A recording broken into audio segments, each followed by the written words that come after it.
සුබ දවසක් යාළුවෝ හැමෝටම.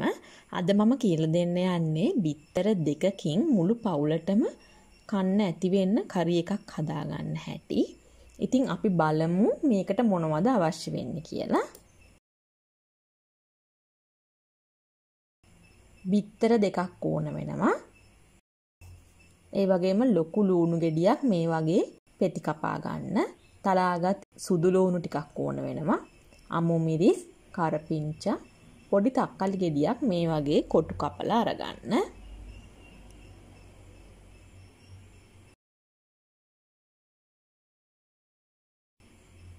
අපි දැන් මේ බිත්තර දෙකට 3-5 ටිකක් දාලා ගසා ගමු. කෑලි මිරිස් තේ හැඳි භාගයක් විතර මම දා ගන්නවා. ලුණු තේ හැඳි කාලක් වගේ දා ගන්න. ගම්බිරිසුත් චුට්ටක් දාගන්න.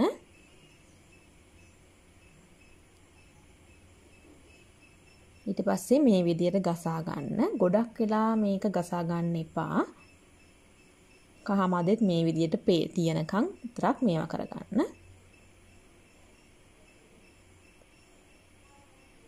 අපි දැන් මේ බිත්තර දෙකෙන් ඔම්ලට් එකක් හදාගමු. පෑන් එකක් රත් වෙන්න තියලා තෙල් ටිකක් දාගන්න. තෙල් වැඩි ඕනේ නෑ නන් ස්ටික් පෑන් එකක් හින්දා.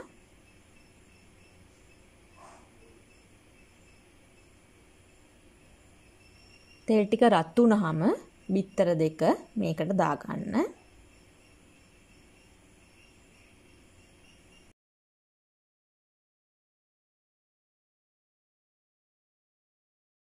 බිත්තරේ බැදෙනකන් මේ වගේ පියනකින් බසලා තියාගන්න.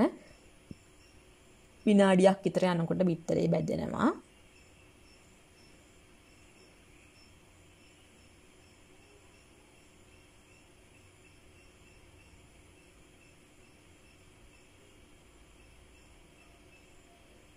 මේ විදියට බිත්තරේ අනිත් පැත්තත් බැද ගන්න.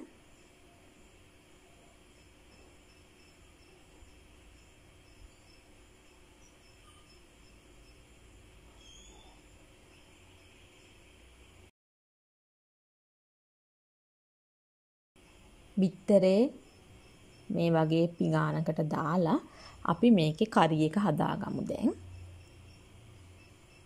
මේ පෑන් එකම තමයි මම ආයේ තියන්නේ. තියලා තෙල් මේස හැන්දක් විතර දාගන්න.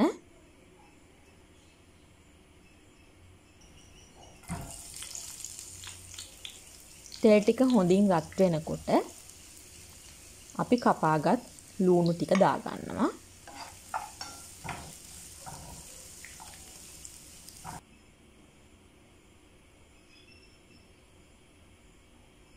ටික වෙලාවක් ලූණු ටික ටෙම්පරාදු වෙන්න දෙන්න. ඊට පස්සේ තලාගත් සුදු ලූණු ටික දාගන්න.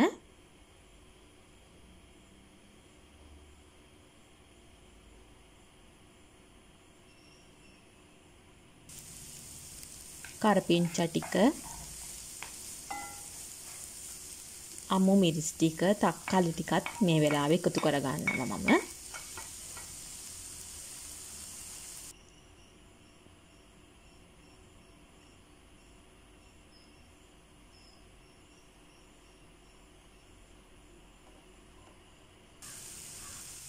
මේකට දානවා මිරිස් කුඩු තේ හැඳි 1/4ක් විතර මම දා ගන්නවා.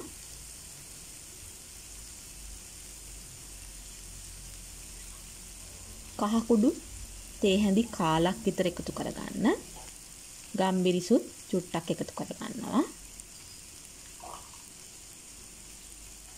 ඒ වගේම කෑලි මිරිස් තේ හැඳකුත් එකතු කරගත්තා. ඊට පස්සේ මේ වගේ හොඳට කලවම් කරගන්න. ලුණු තේ හැඳි භාගයක් විතර දා ගන්නවා. බිත්තරේටත් ලුණු දැම්ම හින්දා රස අනුව ලුණු එකතු කරගත්තා නම් ඇති. දැන් මම මේකට වතුර අඩු කෝප්ප භාගයක් විතර එකතු කරගන්නවා.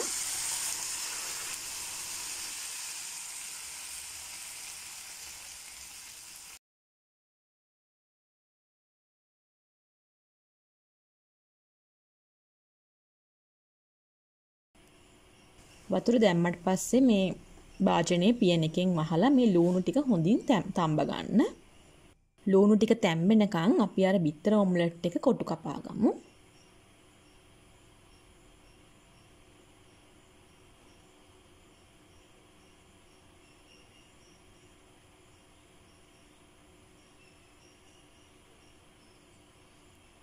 මේ වගේ පොඩි පොඩි කොටු කපා ගන්න.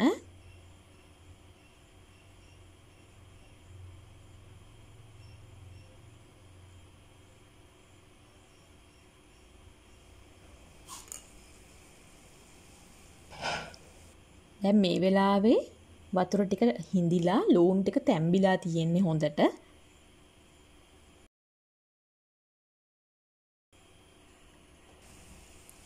දැන් අපි අර කොටු කපාගත් ඔම්ලට් කෑලි ටික මේ ලූණු මිශ්‍රණයට එකතු කරගමු. ඕගොල්ලෝ ළඟ තියෙනවා නම් තක්කලි සෝස් ඒ වගේ දේවල් දැම්මට කමක් නැහැ තියෙනවා නම්. බිත්තර කෑලි වල මේ ටෙම්පරාදුව හොඳින් තැවරෙන විදියට මේ විදියට හොඳින් කලවම් කරගන්න. ඉතින් මේ ඩෙවල් එක හරිම රසයි. වෙන මුකුත් එළවලුක් නැතුව වුණත් බත් එක්ක කන්න පුළුවන් කෑමක්. ඔයාලත් හදලා බලලා මට කමෙන්ට් කරන්න. තාමත් අපේ channel එක subscribe කරලා නැත්නම් subscribe කරන්න කියලාත් ආදරෙන් ඉල්ලනවා.